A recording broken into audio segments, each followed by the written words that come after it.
मौली एक multinational company में HR थी। वैसे तो उसका ऑफिस 6 बजे बंद हो जाता था, पर आज उसे एक दिन खास प्रोजेक्ट तैयार करना था। रागिनी, मैं घर पर फोन करके बता देती हूँ, नहीं तो सासू माँ परेशान हो जाएंगी। फिर वो सासू माँ को फोन लगाती है। हेलो सासू माँ, आज मुझे आने में थोड़ी देर हो जाएगी। देर का क्या मतलब? तू तो ये बता कि कितने बजे तक आएगी। सासू माँ, शायद आज 8 बज जाएंगे। अरे 8:30 बजे तो तेरे ससुर जी के खाने का समय है। मैं और कुछ नहीं जानती। खाना 8:30 बजे मुझे तैयार चाहिए। जी ठीक है सासू माँ। वो जल्दी से काम खत्म करती है और घर के लिए निकल पड़ती है। ऑफिस में उसने स्विग्गी से छोले की सब्जी और पुलाव ऑर्डर कर मंगवा लिए थे। जैसे ही घर पहुंची, सासू माँ बोली, 8 तो बज ही गए हैं। पता नहीं हम बुढ़ा बुढ़ियों को कब खाना नसीब होगा। आप चिंता न करें सासू माँ, आप लोगों को टाइम पर ही खाना मिलेगा। उसने कपड़े बदले और आटा गूंदकर फटाफट रोटियां सेक दी और सास ससुर को परोस दिया। ससुर जी ने कहा, बहुत स्वादिष्ट खाना है बहू, मजा आ गया। हाँ, खाक मजा आया। बाजार में सड़ा गला ही बिकता है। अच्छा मिले तो पूरी दुनिया बाजार में ही खाने लगती, कोई घर पर ना बनाता, समझे जी? सासू माँ, आज टाइम नहीं था ना, इसलिए ले आई। वो सब मैं नहीं जानती। तुम नौकरी अपनी मर्जी से कर रही हो, वहाँ तक तो ठीक है, पर आज से ये बाजार वाला खाना हम लोगों को मत दिया करो। जी गलती हो गई, अब से ऐसा नहीं करूंगी। रात में उसने प्रियांशु को ये सब बताया तो प्रियांशु बोला, देखो मौली, मैं भी दिन भर ऑफिस में खपा कर आया हूँ, मुझे इस सास बहू के झगड़े में मत घसीटो प्लीज। पर मैं तुम्हारे हाथ जोड़ता हूँ, प्लीज मुझे सोने दो। मौली चुपचाप सो जाती है। कुछ दिन बाद उसे फिर से प्रेजेंटेशन बनानी थी।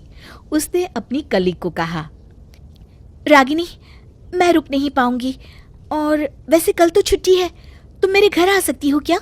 हम प्रेजेंटेशन वही तैयार कर लेंगे।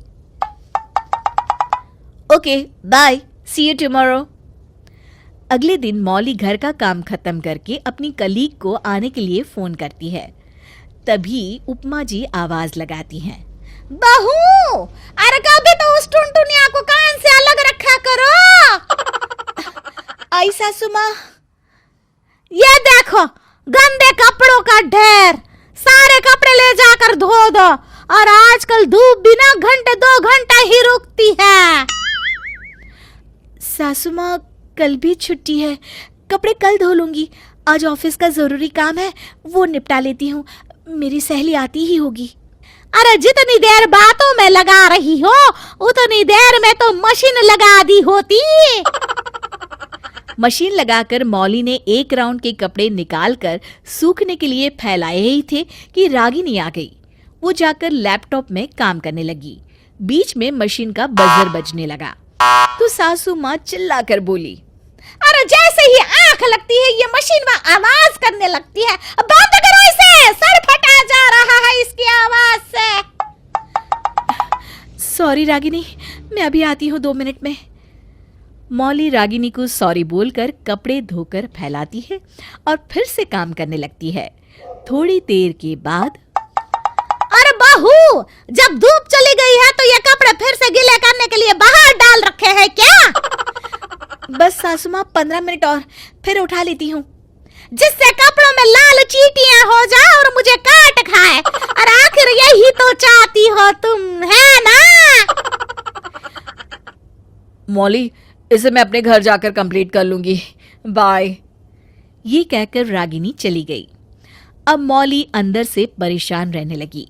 एक दिन रागिनी ने पूछा, क्या हुआ मौली, कुछ दिन से बहुत परेशान दिखती हो। एक बड़ी सांस लेकर मौली ने कहा, अब तुमसे क्या छुपाना रागिनी, मैं अपनी सासू माँ की वजह से परेशान हूँ।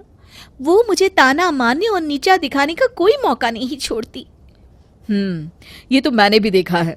अच्छा सुन, मैं ना तुझे एक रामबाण इलाज बताती हूँ। फिर रागिनी ने मौली के कान में कुछ कहा। अच्छा, ये काम करेगा? अरे 100%। अब तो मौली मौका ढूंढ ही रही थी। जैसे ही घर गई कि उपमा जी ने कहा, अरे बहू, पिछले महीने मेरी किट्टी खुली थी तो किट्टी पार्टी कल हमारे यहाँ है। मेरी सब सहेलियां कल आ रही हैं। देखो, खातिरदारी में कोई कसर नहीं रहनी चाहिए। जी माँ जी। अगले दिन सबको नाश्ता करवाने के बाद पानी लाने में मौली को थोड़ी देर हुई कि उसकी सासू माँ ने चिल्लाकर कहा, अरे बहू, रसोई में कुआं खोद रही हो क्या? इतनी देर में तो मैं पूरे पटना को पानी पिला देती। सासू माँ, वैसे अभी देर नहीं हुई, आप ही पिला दीजिए पानी। और हाँ, साथ में चाय भी। मैं भी फालतू नहीं हूँ, ढेरों काम है मेरे पास।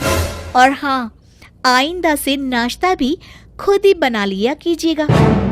अरे बहू, क्या बोल रही हो? यही कि जब आप इतनी होशियार है और करतूती है तो क्यों दिन रात मेरी ही जान खाती हैं? उपमा जी ने पहली बार बहू का ये रूप देखा तो सक पका गई और हकलाते हुए बोली, ये कौन सा तरीका है बात करने का, वो भी इस तरह सबके सामने? तब मौली ने मुस्कुराते हुए कहा, आपने बिल्कुल सही कहा सासू माँ, ये कौन सा तरीका है बात करने का, वो भी इस तरह सबके सामने।